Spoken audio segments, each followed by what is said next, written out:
Well, hello everyone. Welcome to Toms Serenity Acres. My name is Ozella Toms, and I'm so happy you are here. For those of you who've been following our journey, you know we have searched in several states looking for property to begin our homestead. We traveled to North Carolina, we traveled to Mississippi, we traveled to Alabama. In our video we posted last, we talked about our experiences in South Carolina. We visited South Carolina a total of 3 times before we decided on making an offer on a piece of land, and that offer was accepted, and we did close on some property in South Carolina, 6.79 acres. Now, with this property, there aren't many trees on the property. There are trees that, towards the back of the property. We own about 15 feet into the woods, but in the immediate area where our homestead would be, there are no trees. And so it's going to be interesting. It looks like they had some type of crop they were planting on the property. I'm thinking maybe corn. And you'll see that in the videos I'll post after this segment. But a gentleman owned about 82 acres, and he cut them up into 6 to 7 and also some 13-acre plots. And we purchased one that's almost 7 acres. So we're just really excited about this process. We're excited that we have finally found our property that we're going to have our homestead on.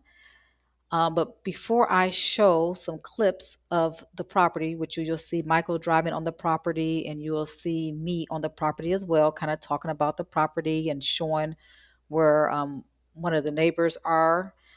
Prior to that, I do want to talk about some things we know we're going to need to do to make this property livable for us to live on the property, because we purchased raw land.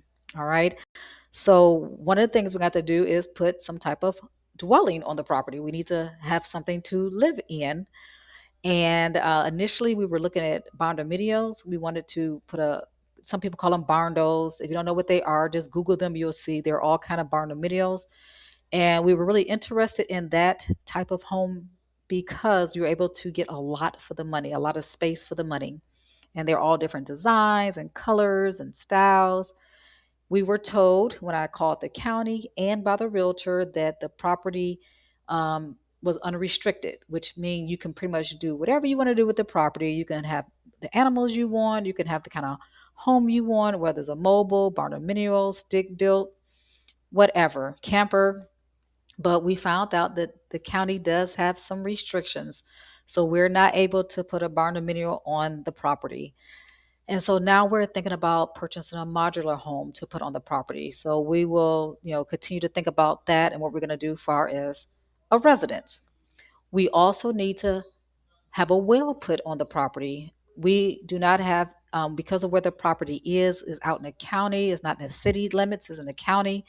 So we will not have access to the city or county water. We will have to purchase a well for the property, and the well is going to cost us between $6,000 to $8,000. So we know we got to put a well in a property.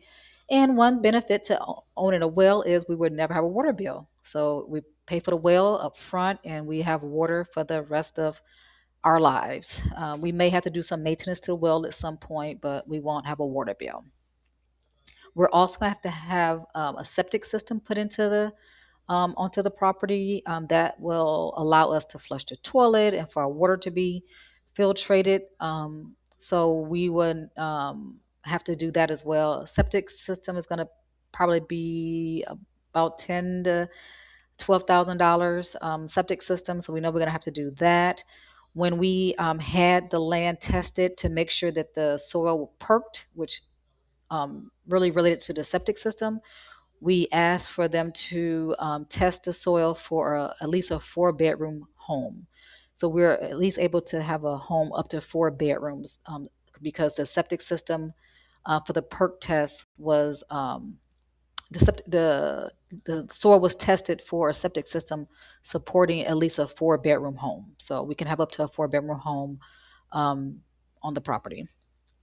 We're also going to have to work with Duke Power to have power brought to the property. Currently, there's no power to the property. There are two people who are in the vicinity of our property. As a gentleman who owns a building, he owns some property across the street. He has a building on the property, not a home yet. And this lady next door, you will see her home on the video after this clip. And so we know two people have power already. And so the process of getting power on the land will require us to work with Duke Power. Is free because we're going to pay a power bill. So they provide us a electric pole and underground wiring for power for free.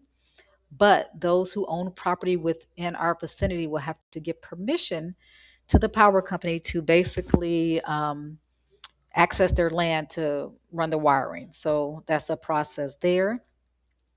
We will need a driveway for our property so we can get onto the property. So we're gonna have to put some conduits in. I think called conduits, like these long tube thingies. We'll have to go there, and we'll be showing all that process. But we have to get those put on the property so trucks and cars can ride onto the property. But also we will have to have a driveway put in because there's no driveway. It's just raw land. It's just grass. And so we know we got to do that. And we will need to have some type of fencing put on. So I'm not sure like how much fencing or where we're going to do the fencing, but we know we're going to need fencing a portion of our property. And, as I said in one of our earlier videos, we really want to have some animals. We want some sheep. We want some chickens. I have wanted goats forever. And Michael was like, no, goats are too hard headed. All they're going to do is try to get out. But he has finally agreed to allow me to have a couple goats. So we know we want some goats as well. And so we're going to have to get the property ready for animals, where that's going to be, pens or stalls, for animals. So for sheep, goats, chicken coop for the chickens. And we will definitely get a couple dogs, farm dogs. And so we know we're going to need to do that. And then the last thing I could think of, in which you can let me know if I'm missing something, because some of you have already done this. And so you might say, hey, you're going to need this as well if you're, starting a homestead on, raw land. But we know we're going to need some trees, because right now there aren't any trees on the most of the property. We have some trees in the back of the property, but no trees on the front of the property. So we will need to eventually get some trees on the property.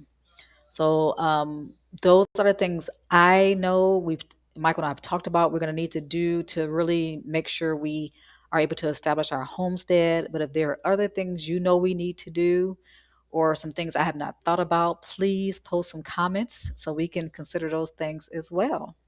So again, after this clip, you will see some clips of the property, of us on the property, so you can see what it looked like.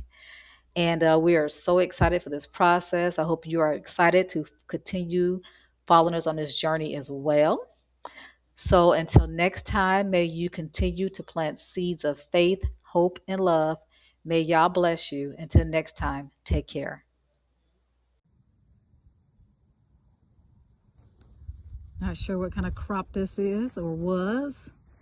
Maybe corn,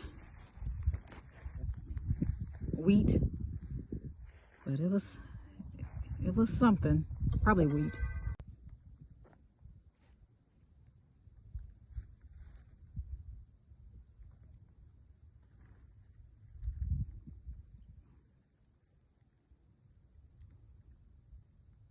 Neighbors, our property.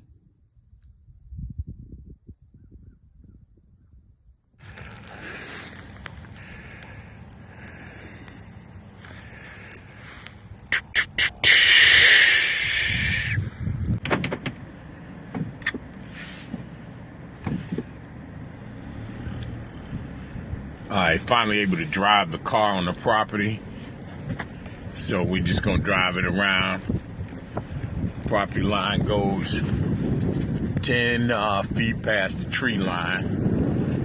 And I'm on the outskirts of it. So you get a chance to see it all the way back here. This is crazy. Finally got access to it with a car now. Seeing that we got that, what do you call it? Seeing that we got the entry point put in for the driveway. Now we're able to drive back through here and get a better look at everything. As you can see,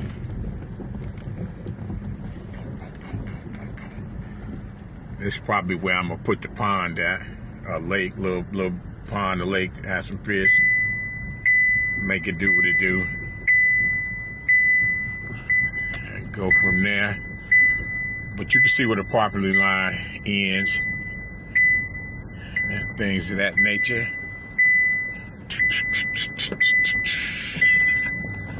Wow, it's a lot to contend with, but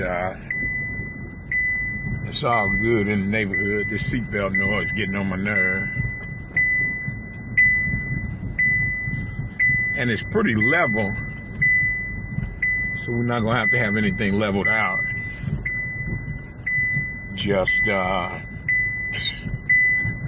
biggest task is gonna be cutting the grass once we get set up. But I'm good with it.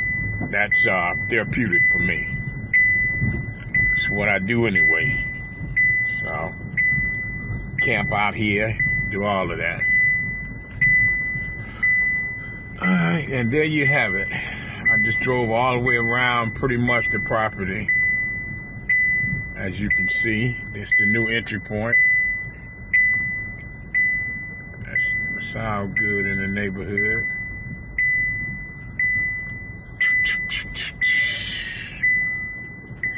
And there you have it.